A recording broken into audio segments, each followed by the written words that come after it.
আসসালামু আলাইকুম।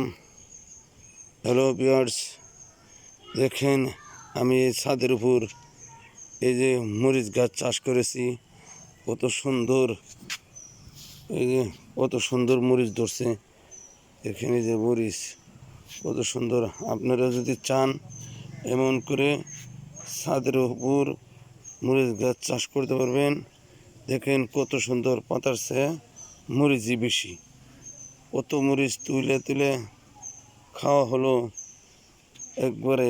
এগুলা হাইব্রিড ছাড়া মেডিসিন মুক্ত কাঁচামরিচ, ঠিক আছে।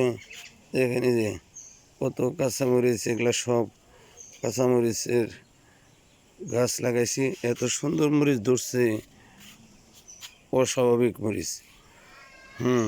দেখেন কত সুন্দর, সৌন্দর্য কাকে কয়।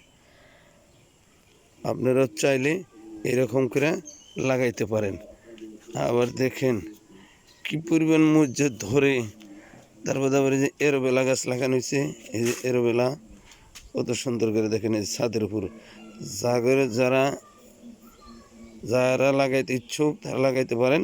এরকম ছোট ছোট পাত্র হলেই হবে।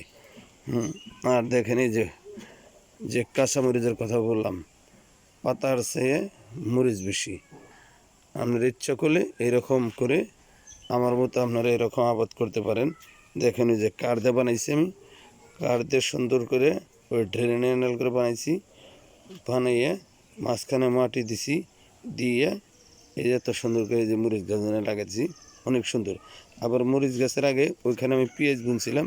পেঁয়াজও মাশাআল্লাহ অনেক গুণা পেঁয়াজ হয়েছিল। পেঁয়াজ উঠানোর পরে আবার কাঁচামরিচের চারা লাগা দিছি, মাশাআল্লাহ অনেক সুন্দর হয়েছে। আপনারাও চাইলে এই যেরকম দেখেন যে ছোটো ছোটো ছোটো ক্যারেট আছে, এই ক্যারেটের মধ্যে একটা দুটো করে কাঁচামরিচ গাছ বুনতে পারেন।